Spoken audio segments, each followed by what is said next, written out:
I got a phone call from the vice president of our beekeeping association. He was telling me about an early college that's nearby. The club had donated bees to the early college. And over the winter, we had a freeze the next couple of days and really did some damage to the bees. He was telling me that the bees were dead.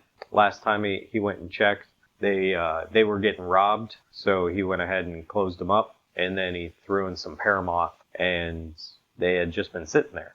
Well, as the conversation went on, he then told me that they were going to replace the bees there and that they were going to order packages soon. I said, I have lots of bees here. I got a couple rescue nukes. We can go ahead and we'll just donate those. I mean, they're now 3 boxes high of 5 frames apiece, so 15 frames worth of bees, and all they're asking for is 20 frames. And so if I got 30 frames of bees, let me go ahead and I'll just give them 30 frames. They can add some supers, and we're not starting over halfway through the school year. We're basically picking right up where they left off. So we have transported bees before. Actually, our very first colony, our very first hive that we had, we purchased frames of a nuke, and we went to that person's house. We got frames from the nuke, put it in our hive, buttoned it all up, stuck it in the car. We didn't even have the truck then, and just drove them home. So we've gotten a little more experience with that because we have had some hives off property as well, and we do have a truck now as well. We just screen off the front entrance and we're good to go. Okay, these are our 2 nukes. We have ratchet straps going around, and we screened off the front so the bees can't escape while we're traveling down the road. We also have our garden cart handy, so we can put our hives straight into that and easily walk them to the truck. All right, we took the sides off of the cart. Hives are there, side by side, and ratcheted to the cart. And we're just gonna take it straight over to the truck. These bees got the 00 treatment. Shaken, not stood. But they're still standing upright. Girls are all strapped in and ready to go for a ride. All right, here we are. We're driving to the early college to drop off 2 hives. It's exciting.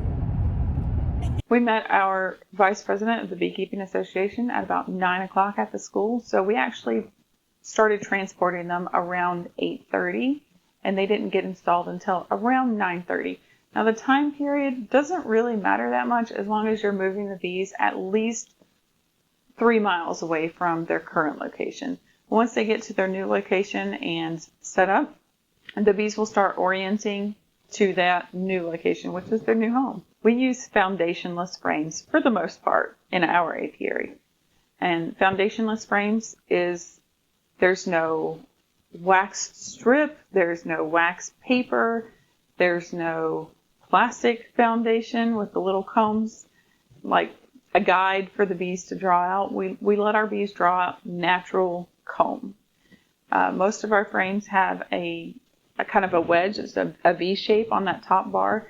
That V gives them enough of a guide, generally, enough of a guide to just draw the comb straight. Something that's a little bit different with the foundationless frames is, especially in hot summer days, you have to be extra careful when you're turning the frames because it's wax, it's pliable, and in the heat it gets super pliable, so it can kind of wiggle this way and that. So we use what we call the book method, where when you pick up the frame, you can look at this side of the frame. But when you turn it to look at the other side, you turn the frame this way and that way, and then upside down. So it's almost like you're turning the page of a book.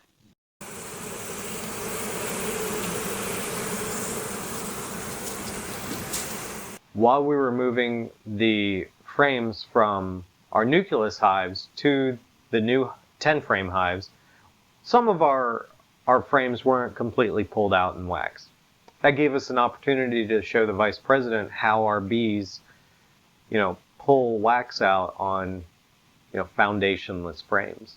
And it's called festooning, where they basically pick a spot on the frame and a couple of bees will line up, and then another couple of bees will grab onto those bees, and another couple of bees, and then all the way down to where it's almost like a triangle or like a balloon. And they will then start pulling wax off of their wax glands and attaching it to the wood, and then attaching it to the wax that's on there, and then attaching it, and all the way down until all of that is now wax. And then they'll start attaching it to the bottoms and the sides of the frames as well. When you're first starting out beekeeping, you want to use your smoke. You want to try and make sure the bees know that you're getting in the hive, move them out of the way. You're a little skittish, they're a little skittish. For us, moving it from the nucleus hive into the 10, we didn't need smoke. We almost never use smoke during the year unless it's a dearth. If we really need to use the smoke, it's because somebody just got stung and we want to smoke that area so that we can keep beekeeping. Because when you smoke the area, it masks the alarm pheromone. Like the days that I know for sure that we're getting in the hive, oh, thank you. Like I don't wash my hair, so it's not like extra smelly from the perfumes and the shampoo. I don't put on lotion. I don't put on perfume. Most people are really concerned when they start beekeeping, especially, with getting stung. Nobody likes to get stung by bees, right? Or anything else for that matter. Well, some of the things that we've learned over the years is wear light clothing, especially if you're only wearing a veil or a jacket. Wear light clothing. The bees don't like dark. Kind of reminds them that there's predators around, like a bear or something. Don't wear any heavy scents. So no perfume. Even body wash and shampoo can give off a really strong odor. Or hand soap. If you're using, some nice expensive soap that smells amazing, well, the bees are going to smell that too. Some other things that we do, if it's in a dearth and we have our smoker going, we'll give a quick couple of puffs on our hands, since our hands are what's going into the hive. If you do have a bee that's kind of buzzing in front of your face, that's a warning. They're saying, hey, that's your first warning, really. They're saying, hey, you're a little too close. I don't want you here. So if you recognize that sign, you can calmly walk away, slowly walk away, or maybe a little fast, but walk, don't run. If they start kind of pinging you in the forehead, that's your second warning. After that second warning, you're going to get stung. So if you don't recognize the first warning, at least recognize the second warning and quickly walk away. Do not run. If you run, they see that kind of like a challenge, like, hey, they were ready to do something to our colony, and we don't want them near us again. So chances are you will get stung at that point if you start running. Do you think we're going to have 2 queens? I think there's a very good possibility because there was nothing in the middle box and now you have a lot of bees in the bottom. Yeah, I was just thinking that too. Although I don't see any larvae. Let's see. Well, yeah, but this is the outside frame. True. So, well, we'll see if they get rowdy right about now. We had 2 nucleus hives that we took over to the school. They were both three deep boxes, so 15 frames altogether. With one of the hives, though, we noticed that there were a lot of bees and comb drawn out in the bottom box. In the middle, there was some, but not a lot. And then the top was packed as well. Well, it turns out we had 2 queens in that hive, one in the very top box and one in the very bottom box. And so that was a little bit different. And from what we've been reading, that's not super uncommon. It does happen, but I think that's the first time we've seen it in our bees. But that was great for us. That means, hey, we have 2 queens that are laying well. They're in the same hive. We don't want them to be in the same hive. So we ended up taking one of those queens out, put her in a Benson box, brought her back here, and installed her in one of our other hives. You got the queen You're there. recording? I'm recording. Oh, okay. So I just pick her up by the wings, typically by the thorax. And I just put my finger over her and let up a little bit. And then, boom, she's in. All right. Here, let go. Whoops. There we go.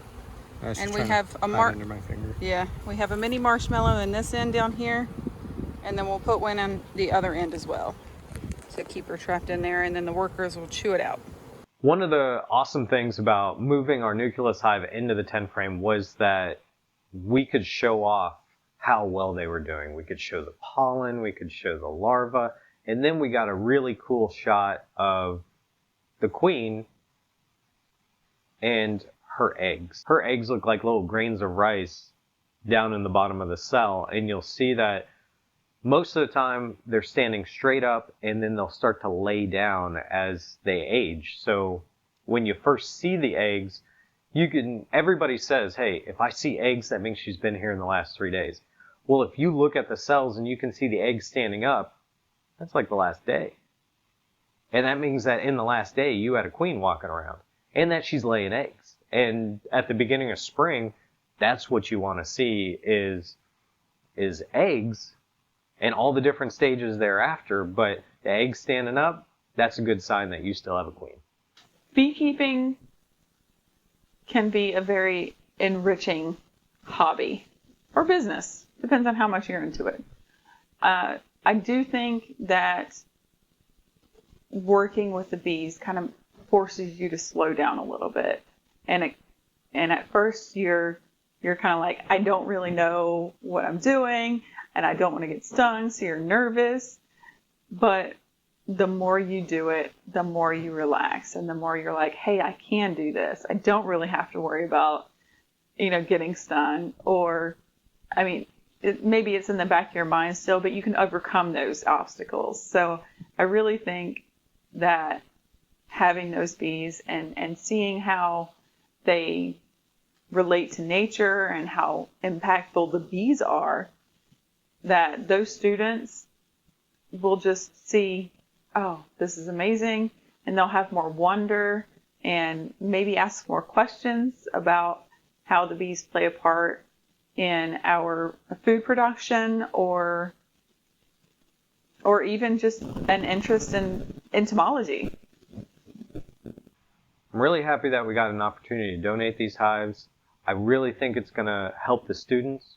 We ended up changing the location of where the apiary out there is going to be so that it's on a little bit higher ground. That way the detriment of those kids coming back next year and finding out that the bees were replaced again, or that it's flooded and now they're dead, like, we don't have to worry about that. Higher ground, they're in a better spot, full sun. I think they're going to do really well. And I don't hope that the bees swarm, but I know that if the kids are out there and the bees do start to swarm, that is a magical experience to be part of as well. And we talked about tanging and how it, simulates lightning strikes and thunder, stuff like that. And hopefully if the kids get a chance to watch any of our videos, they'll see that, or if they have us come back and we'll talk to them, they'll be able to, do some of that magic where it's like you're just hitting pieces of metal together and it brings the bees from, 20 feet in the air down to, hip level, and they'll land near you so that they can, protect themselves from the weather, which may or may not actually be there because the tanging simulates it. So I hope they get lots of fun experiences out of all of this. A special thank you to all of you, our viewers. Because of all of your help, and especially the support of our members, we were able to donate 2 hives to a local school. Bye.